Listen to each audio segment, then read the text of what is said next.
Okay, so let us begin by reviewing what we did yesterday. And we did not answer anything, right? We got Divrei Nirgan Kamislahamim Vihim Yardu Chadre Vaten. And our working translation here, the words of the complainer are like shattering blows. They descend to the chambers of the belly.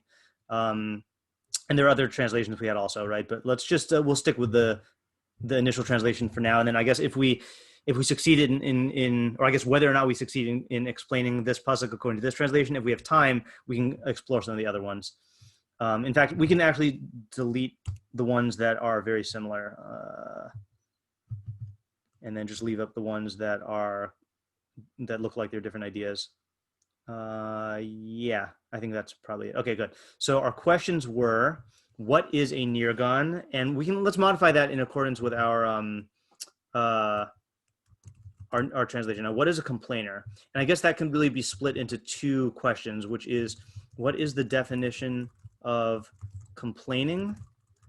And then what makes someone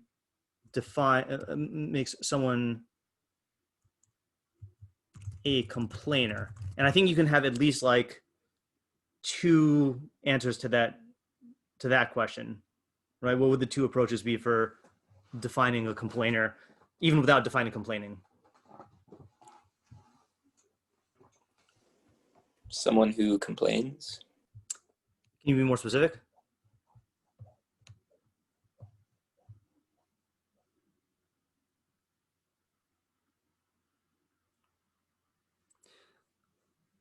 I would say either it means someone who is characterized by complaining, or it just means anyone who engages in the act of complaining, right? In other words, is this a defining trait of this person, or like is complaining, is the relationship between complaining and his personality something that is like particularly strong or of a particular relation, or does this pasuk apply to anybody who complains whatsoever, even if they only complain once in their life, then it's applying to that, and it's hard because this is not like the other terms in Mishlei where you have a like for example, let's say the ksil, so we said we all have ksil like tendencies, but then Mishlei definitely talks about the ksil as someone who's characterized by those, but nirgan doesn't appear enough for us to be able to say whether that's the case or not. So I think that's a question here. Okay, 2, how are his words like shattering blows? What is the mashal there? 3, what is the mashal of descending to the chambers of the belly? And then we split that into 2 questions. Specifically, what is the mashal of descending? And what is the mashal of the chambers of the belly? Okay. 4, to whom are the words of the complainer like shattering blows, etc.? Is it the complainer, the people around him, or the victim? 5, what is the relationship between the two halves of the pasuk? Are these two separate effects, or does the second follow from the first? Meaning, is it that the words of a complainer are like physical blows on the one hand, and they are also like things that descend to the depths of the belly? Or do you read it that, I think that it's mashma the second way, that the words of a complainer are like physical blows, that's one effect, and then those physical blows somehow descend to the chambers of the belly. Okay. 6, who is the intended audience of the pasuk? Is it the would-be complainer or the would-be bystanders?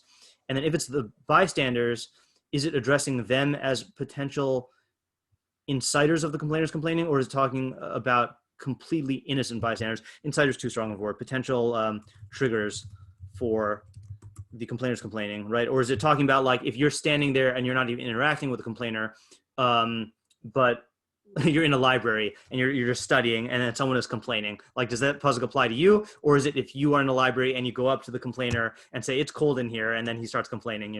I'm not sure. This raises another question, by the way. I'm gonna place this question up here. What is the scope of complaining in this pasuk?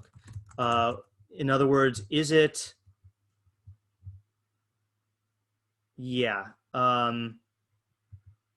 I guess this is a subcategory of the question. In other words, about what? To what extent? Okay, like for example, is my example complaining about the cold? Is that what we're talking about? Or are we talking about like, engaging in excessive complaining? Like for example, like I saw in the Yalkut Shimoni, we're not going to take this interpretation, obviously, but this is midrashic. But the Yalkut Shimoni says, "Divrei nirgam kimislamim zed dor hamidbar, dichsiv vayhi ha'am kimis onanim umavakshim tarumos heach lifrosh me'achrei makom." So like that's a very specific kind of complaining and a specific scope of complaining. Are we saying that, or are we just saying like anything small? Are we talking about, we mentioned that this might be in terms of complaining about a person.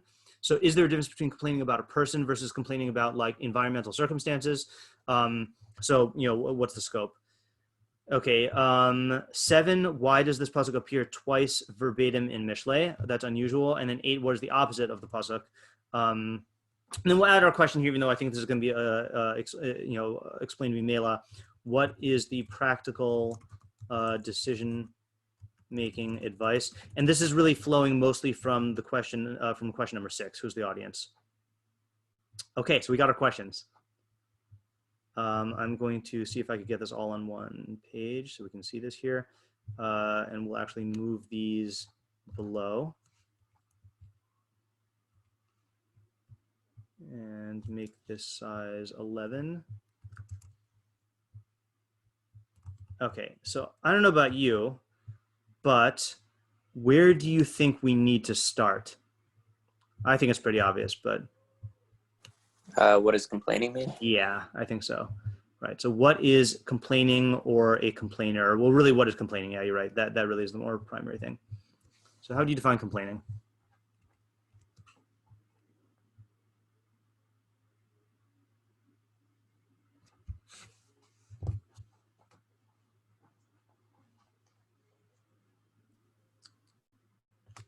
What do you say?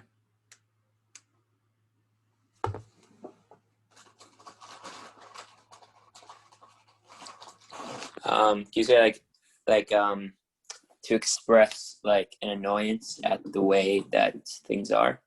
Yeah, I think that's good. A good definition, right? So I think it has to be expressed. I don't think if it's in your mind, then it's complaining. Even though the pasuk might still apply, but it's definitely not the primary meaning. In fact, that's thinking about the misonanim. That's it's a big question in the Mefarshim why it says what was the pasuk again?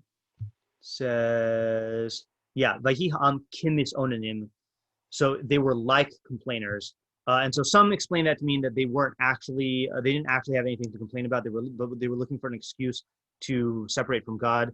But then the Rabag says kimis onanim because they weren't verbalizing their complaints. They were just complaining in their minds. But I think the way that we use it, I think we definitely use complaining to be expressed. So expressing, and then you said annoyance about the way things are. Is that what you said? Yeah. Yeah. Right. Can we be more specific than that? I think that's fairly good. But what do you mean by annoyance about the way things are? I guess. Well, it looks like you just teleported. Instantaneously, you just disappeared, and I saw the white background. Yeah. I guess. Like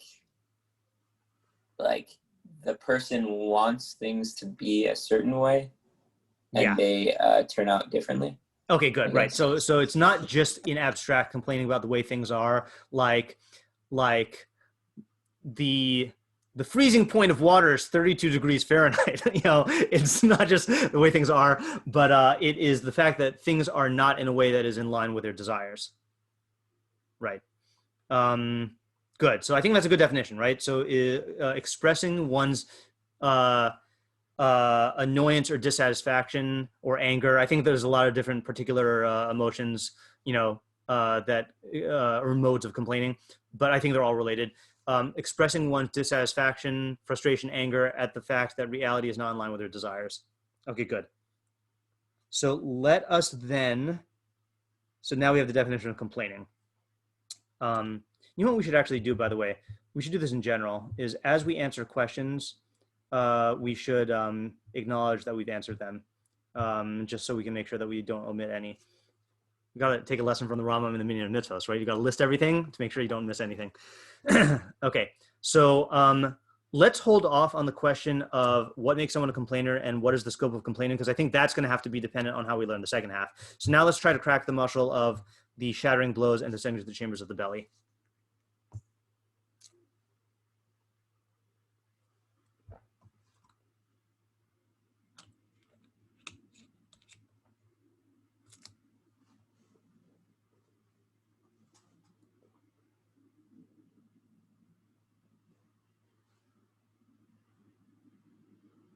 One thing I think we can say based on, was it the Mitsuda Sion? I think so. Let me just check. So the fact that he says inyan haka'a hanishaberes, what I would say from that is, if it just said haka'a, I might assume that it is that the emphasis is just on pain, but haka'a hanishaberes seems to imply pain and damage. Is that a fair deduction? So the question is, what is the pain and damage that the complaining causes? And again, we're going to have to really be thinking about this as well. About number 4 of who is this talking about impacting? Yeah, when I read it, I kind of think it seems like, at least it's talking to the like surrounding people that are around the complainer, and then like they're kind of pretty content about, let's say, like take the library example, like they're pretty content about like how the temperature, like they're fine, but then like once the guy complains, then it kind of like, shatters their like contentment, and they're like, oh wait, yeah, it is cold, you're right, Okay, that's good. really annoying. All right, good, right.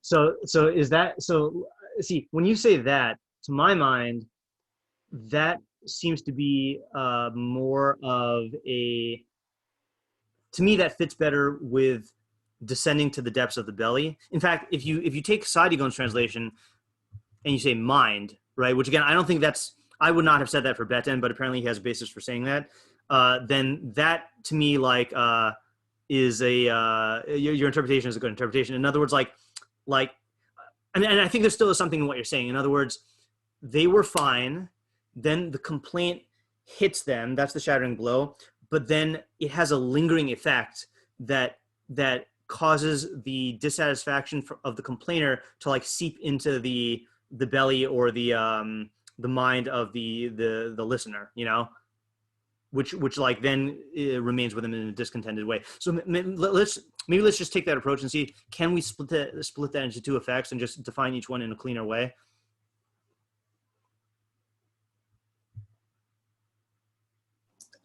Yeah, I mean, one could be the like in this particular moment, like maybe I'll start being annoyed at the cold or maybe whatever. Yeah. But then there's so that's like in like the same complaint that the complainer had. Now I have. Okay, good. But then there could be a secondary effect, which is that just like in general, my like relationship with reality is like more of a confrontational one, or like more of like oh, it's not how I want it to be. Okay, good. All right. I think that's a very clean division there, right? So the shattering blow is in regard to the particular complaint and the feeling it awakens when it's heard by the bystander. So I was content, and now when I hear this guy complaining about something, then I become focused on the fact that that element of reality is not in line with my desires. And it might even be, I would say that it could take on several forms, that sometimes you weren't dissatisfied at all and then now you are, or sometimes you may have had like a latent minor dissatisfaction, but then when they complain about it, it like what's the word I'm looking for, exacerbates it, and then, so that's the shattering blow. And then the yardu chadrei baten is, it changes the orientation of your mind or your feelings towards reality, where now it's not just that I am like accepting the fact that there are elements of reality that are not in line with my desires, but now I become dissatisfied with that as well. And so the complainer's mindset enters into my mind. Yeah. Okay, good. I like that interpretation. Okay. And I'm going to add something here, which is that although I agree that this definitely works out if you're saying that it applies to the bystander or the listener, I think that this actually applies to the complainer as well. Because just because you're dissatisfied about something does not mean that your dissatisfaction has the effect of a shattering blow. But when you articulate your complaint, then that makes the pain sharper because now it's a focus, or you're treating it as like as a reality that that there's an injustice in the world. Like I think there's an underlying like premise in complaining, not only that this bothers me, but it shouldn't bother me, and when you outlet that, you're making it into you're framing it in injustice terms, which changes the pain by making it not just pain of the phenomenon, but the psychological pain of feeling like you're a victim. Like, how dare this happen? How dare reality do this to me? And when you do that, then you're having the same effect on yourself as you described for the effect on the listener, which is that you're shifting your mind to be in this mode where like it's unjust that reality should be doing these things to me. What do you think of that? The fact that it has the same effect on the complainer himself. Yeah, that makes sense. Yeah. Can you just summarize like maybe just summarize one more time what it is that we've said so far? Yeah. So first thing we did was we defined complaining as expressing your dissatisfaction with reality, or really expressing your fill in the blank, your anger, your frustration, your indignance. Is that a word? I know being indignant is a word. Your indignance. I think so. Okay, your indignance with the fact that reality is not aligned with your desires. So that's the definition of complaining. And we're saying that there's a double effect. There's an immediate effect, and then there's a lingering effect. There is the immediate effect is it sharpens the pain. Okay, it sharpens the pain in the complainer himself because he's bringing it out and making it into a thing he's externalizing it, by verbalizing it, and it sharpens or creates the pain or awakens the pain or exacerbates the pain in the listeners because they were not complaining and they may or may not have been dissatisfied, but they weren't focused on it. But when he articulates it, it awakens that pain in them or exacerbates it and causes them to feel like, why is it so cold? Or like, why is the government not doing X, Y, Z, So that's the shattering blows. And then descending to the chambers of the mind means that this has like an effect of making you more, it fertilizes the soil of complaining, okay? Meaning it makes you more prone to noticing things in your environment that are not in line with your desires and then being angry about them, So that's the lingering effect. I want to read to you, go ahead. For that last part, so is that like, that once you're expressing it and giving credence to it, you're making it more of a reality in your mind? Yeah, I think it's a combination of, I think the essential thing that you're doing is you're making it into a reality. And then I think what that does is it makes it harder for you to move past it, because you've expressed it. And I think the other thing that you're doing, and I don't know if this is getting too much into psychology, but there's a difference. I would say there's a difference between complaining and, for lack of a better term, okay, well, let me ask you this question here, okay? If you are in school, okay, and your teacher says, "Oh, yesterday I forgot to give you guys an assignment, but I'm still keeping the due date. It's due tomorrow morning," And then you go up to the teacher afterwards and you say, "I think that if you had initially planned for this to be a 2-day assignment, then you should give us an extra day," right? So would you define that as complaining or not? And if not, why not? Like, what makes that different? Well, I'd say complaining is not like directed towards an end of a change. If Right. you're expressing dissatisfaction in a way of trying to change it, Yeah, then I think that's not complaining. exactly. That's Okay, good.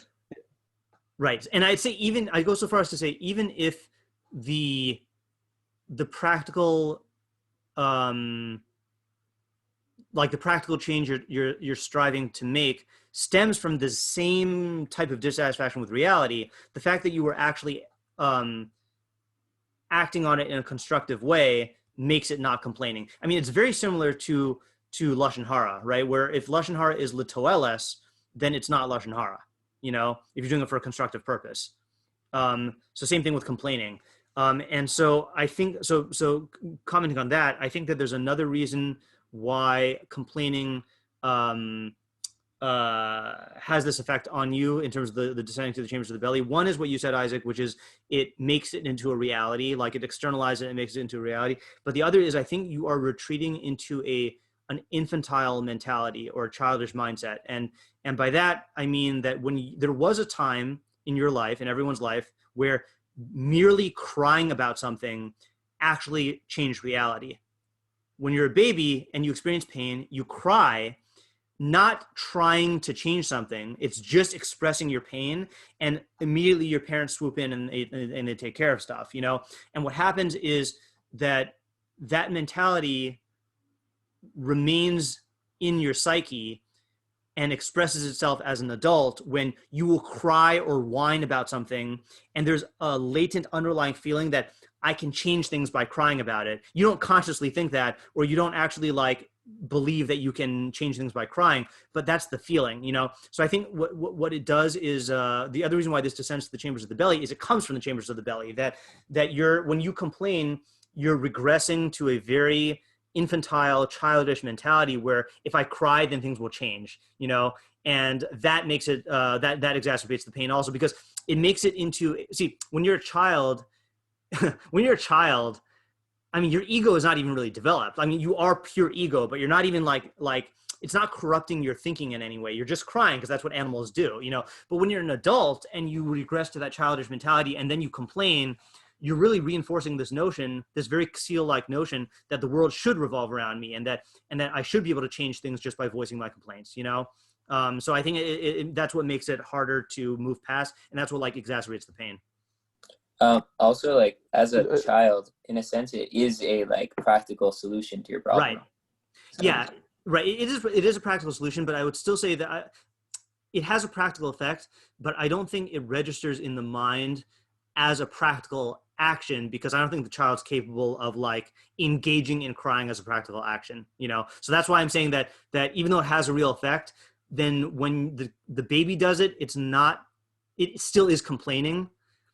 And when the adult complains, then it's tapping into that non-practical magical thinking type mode as opposed to the mature I'm a mind interacting with reality based on a plan type of mode. Yeah. Which, by the way, this is shedding light on the opposite, right? Which is that the Chacham. So, what does the Chacham do when he's dissatisfied with reality? I think there's two things, two possibilities. so I think the Chacham either will actively like try to change it, Yeah. and also that he won't express dissatisfaction any more than is practically necessary. Right. Okay. Good. So I'm gonna orient it in a slightly different way. Is either way, he's not going to verbalize it in the form of complaining because he realizes at this point that that's just going to make him, it's going to make the pain worse and it's going to make him prone to experiencing more pain like this in the future. And then either he's going to change take the steps to change it, or what would be the Or he'll accept it and live with it. right, he'll accept and live with it if he can't change it, right? So I want to show you this Epictetus quote that I have on my own wall and I used to have on my classroom wall that I think perfectly encapsulates that idea. Oops, hold on. Just to clarify, you said before that it's a Seal-like mentality. You're not Yeah, saying this is limited to a Seal, though. no, Right? I'm not. Yeah. Okay, so this is a great quote in my opinion here. This is in like quasi dialogue form. Yes, but my nose runs. For what purpose then, slave, have you hands? Is it not that you may wipe your nose? Is it then consistent with reason that there should be the running of noses in the world? Nay, how much better it is to wipe your nose than to find fault.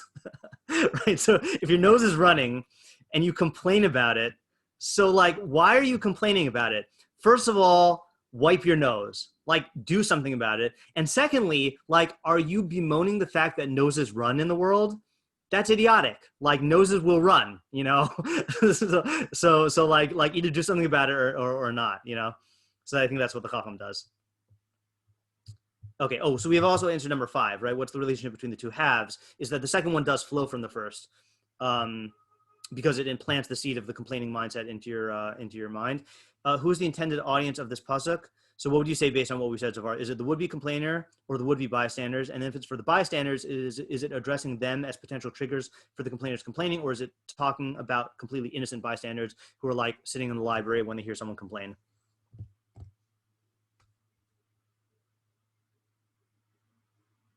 So I think it's both for himself and for the bystanders. Yeah, I think it's for both also, right?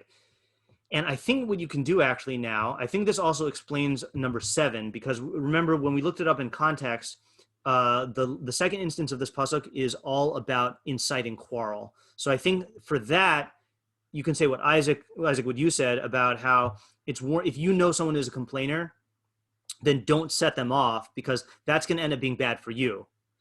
And then our pasuk here is talking about, which was our pasuk here, where the context was talking about the self-inflicted harm of the fool's speech.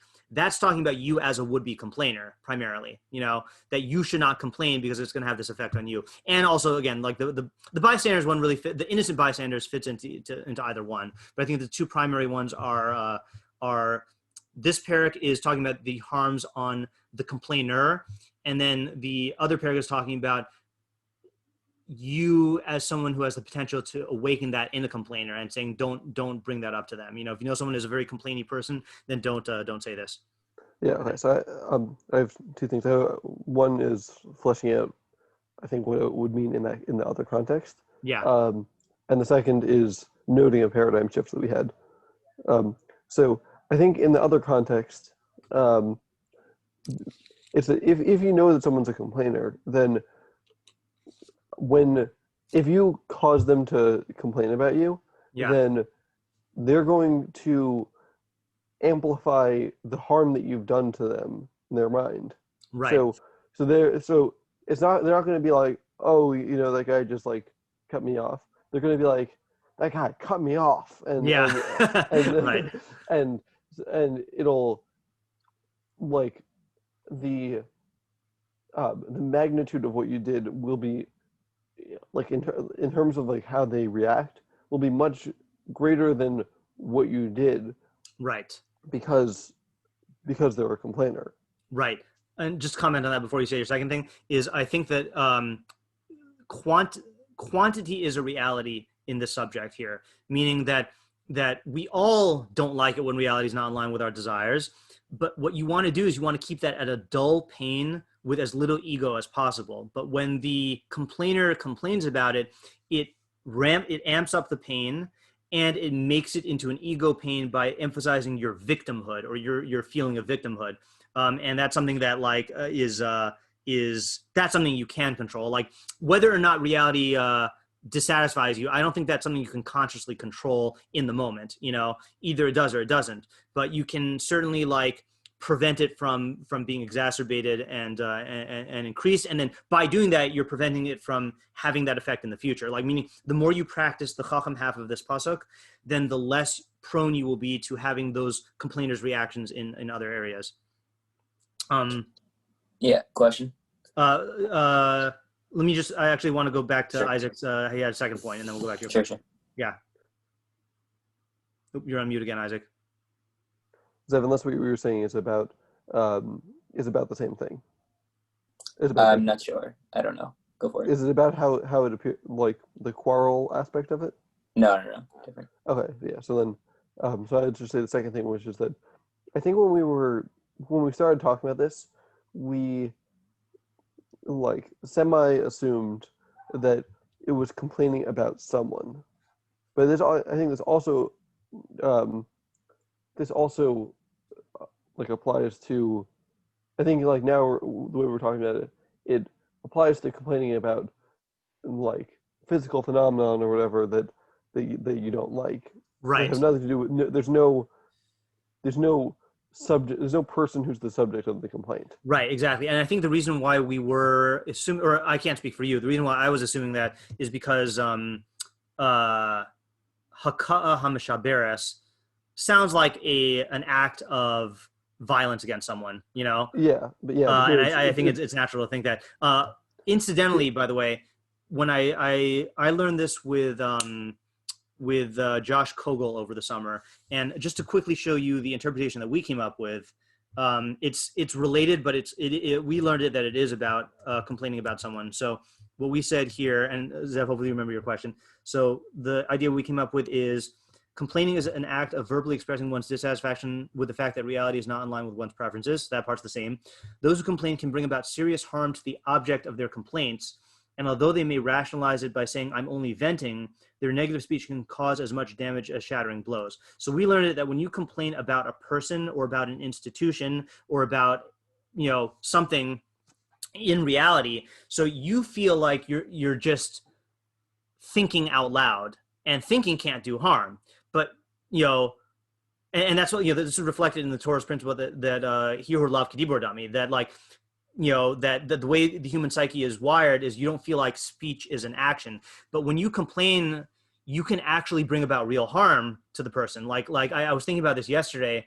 I was in Gourmet Glatt, and normally Gourmet Glatt is very good. Like they're the people who work there are very good at helping, and to the point where like I've never seen a case where someone has asked a Gourmet Glatt employee for help and that person has not helped them. So yesterday, for the first time, I was in the flour aisle, FLOUR, and a guy asked a Gourmet Glatt employee, where can I find flax meal? Okay. And the Gourmet Glatt employee said, I don't know. And then just went back to his work.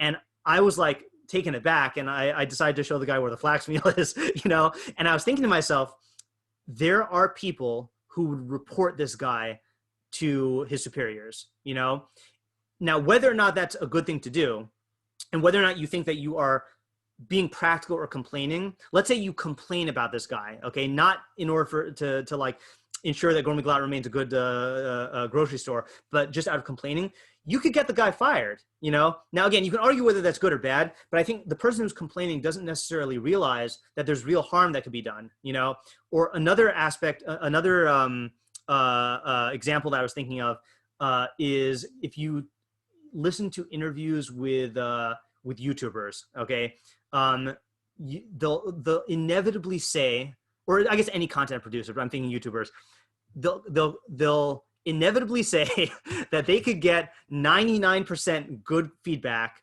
but if they hear one negative comment, that comment can kill their motivation, or it can kill their self-esteem, or it can like cause them to doubt, to doubt the quality of their work. And it can actually like deal damage. Or let's say like one parent, speaking as someone who taught in high school, one parent saying a complaint that might have even no basis in reality could cause a huge change that like has permanent destructive effects for like for the students in the school, So we did take it as that the pasuk in the summer when I was learning with Josh, we did take it that shattering blows means you cause actual damage. And then just I'm not saying that that's an indictment of our idea, because I think our idea is good. And then just to finish what we said there also, because I think this is also similar, but there's a more insidious type of harm that comes from the fact that their complaints awaken dissatisfaction on the part of the listeners. The negativity of these complaints descends to the depths of the belly, where it takes root, lingers, and spreads, resulting in an increase of net discontent and unhappiness. Additionally, by his very act of complaining, the complainer's frustration will be amplified and exacerbated now that it has been externalized and strengthened by public opinion. He may think that he's providing himself with relief, but he's only exacerbating his misery. So that part's similar. One element which we didn't say, which is if you're complaining in the presence of other people and they say, yeah, it is cold in here, then them reinforcing it makes it more of a reality in your mind. The fact that people are hearing you can make it more of a reality in your mind because we attach so much reality to people's opinion, you know. Zev, what did you want to ask or say? Oh, I'm not sure how related it is, but I guess you were saying that you couldn't necessarily in that moment affect whether you were satisfied with how things were or not. Yeah, I don't think so. But could you do that like in the long run? Like Yes. kind of. Yeah, Okay. practicing this pasuk will, in the long run, prevent you from feeling those pains. I shouldn't say prevent. It'll diminish those pains to the point where you won't even feel them anymore. You know. Yeah. Yeah, and I definitely have, I can say that, Mishlei does this in general because so much of Mishlei is focused on aligning your desires with reality. I can definitely testify, and you'll hopefully start to notice this as well, if you haven't already, from your learning or from Mishlei specifically, is that like you end up one day realizing that you're not even upset about something that would have upset you before. You just take it in stride, like not even as a problem. Hold on just 1 second. I posted something yesterday. Hold on, let me just stop sharing for 1 second. Wait, and that's just from learning Mishlei or like from implementing it or learning and implementing Mishlei. And I think that this is one of the reasons why I wanted to do daily Mishlei, because there's a cumulative effect of thinking Mishleically every day will increase the odds of you reacting Mishleically to things that happen in real life. So I think that's that. Hold on just 1 second here. I just got to share the screen. I posted this yesterday. Stoics after having the worst day of their lives. Can you see it? Yeah. And so I think that is it's an exaggeration, but like, I think that Mishlei does have that impact sometimes, or not sometimes, I mean, like in the long run, which is that you end up being able to not be dissatisfied and then eventually being able to find happiness even when things are not going your way. The last question, which we didn't answer in our list here, is, what makes someone a complainer, and then what's the scope of complaining this pasuk? So we did talk about what's the scope of complaining. We said that it's really about anything, not just about people, and even about small things, right? Yeah. I just had one more comment about Sure. The way that we were reading the pasuk about shattering blows. Yeah. And that we were saying that it, like, at first we would, if we were being like that pushed us to say that it's to a third party. Yeah. But I think it also makes sense in the sense of like the soul doing violence to itself. To quote Marcus Right. Aurelius. Yeah. Like I think that's like a very Yes. reasonable way to read it. You are beating yourself up when you complain. Yeah. Right. Yeah. Good. Our last question here, basically, is complainer quantitative or qualitative?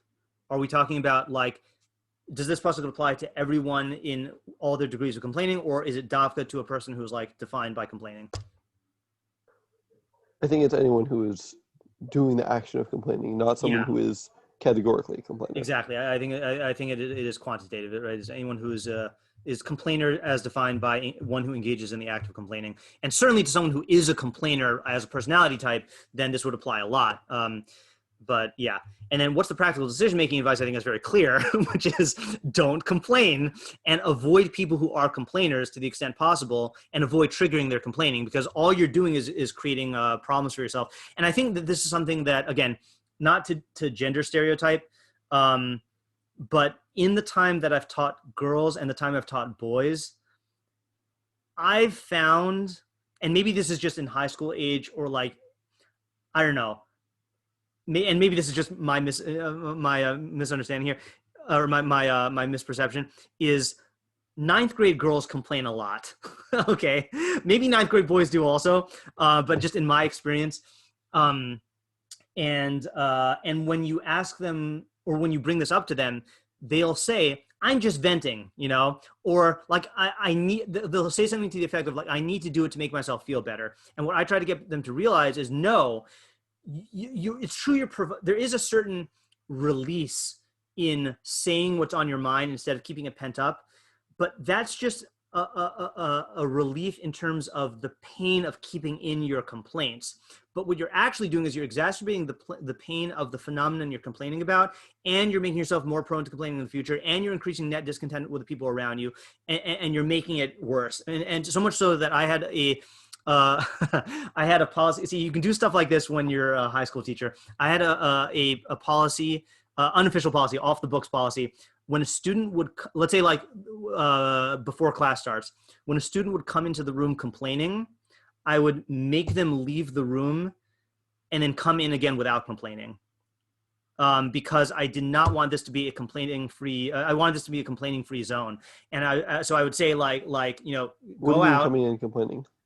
Coming in complaining about a teacher, coming in saying, "Oh, it's freezing in here," or saying like I can't believe that assembly was so boring, I make them actually physically leave and then come in again without complaining, to try to show them that like when you complain, it actually affects the amount of discontent in the air, and I don't want that. Like I want to choose, if insofar as I can control my own classroom, I don't want complaints to be in my classroom, and another thing I would do. Anyways would do that. Yeah, exactly. See, if you're going to say that, just say it outside. The other thing I would do is when students see, it was the thing that's always complained about the temperature, because it often the heating system wouldn't go on. I think this is common a lot, but so they would say, "It's cold in here," and what I would say is, "What is the it?" So really what they mean is, I feel cold. But what you're doing is you're taking a quality, a subjective quality, and you're treating it as an objective reality when you say it's cold. Okay. Now, if you're speaking scientifically and you wanted to say that, the